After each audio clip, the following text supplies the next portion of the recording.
If you're starting Dungeon Cross Relic Hunter, one of the few first questions you'll probably ask is, which class should I pick?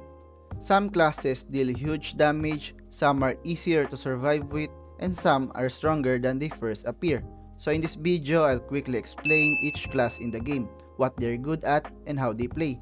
So if you're trying to decide which class fits your playstyle, this should give you a better idea before you commit to one. So let's get started.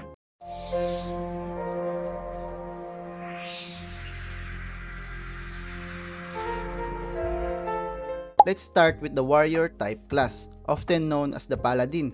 This class is built for survivability, it has strong defense, solid health, and the ability to stay alive in long fights. Because of this, it's usually considered one of the safest classes for beginners. The damage may not be the highest, but the survivability makes dungeon runs much more forgiving.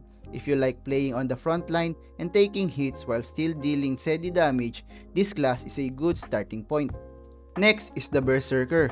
The Berserker focuses on aggressive melee combat and high damage output. Compared to the Paladin, it sacrifices some defense in exchange for stronger attacks.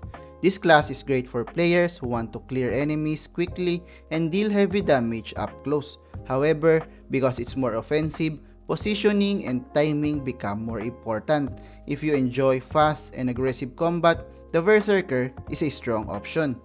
So now let's go to the Mage. The Mage class focuses on magic attacks and range damage. Instead of fighting up close, mages use spells to damage multiple enemies from a distance. They can deal very strong burst damage, especially when fighting groups of monsters. The trade-off is that mages usually have lower defense, so they rely more on positioning and avoiding damage. If you prefer ranged combat and powerful abilities, the mage can be very satisfying to play with. The next one is the Archer. The Archer is another range class, but it plays differently from the Mage. Instead of spell damage, Archers rely on fast attacks and consistent damage over time.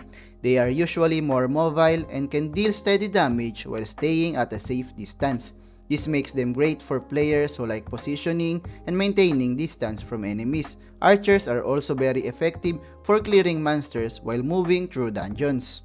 The last one is the Assassin.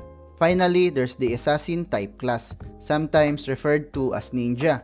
This class focuses on speed, critical damage, and quick attacks. Assassins are usually very fast and can deal strong burst damage in short windows. However, they are often less durable compared to tankier classes. Because of that, timing and movements are very important when playing this class. If you like fast gameplay and high damage potential, the Assassin can be a fun choice.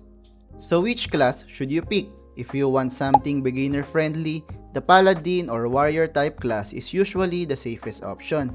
If you prefer aggressive melee damage, Berserker might suit you better. For range combat, Mage and Archer are great choices. And if you enjoy fast-paced gameplay, the Assassin is worth trying. At the end of the day, the best class really depends on your playstyle. Dungeon Cross gives you different ways to approach combat, so experimenting with classes can make the game even more fun. If this guide helped you understand the classes better, feel free to like the video and subscribe for more Dungeon Cross content.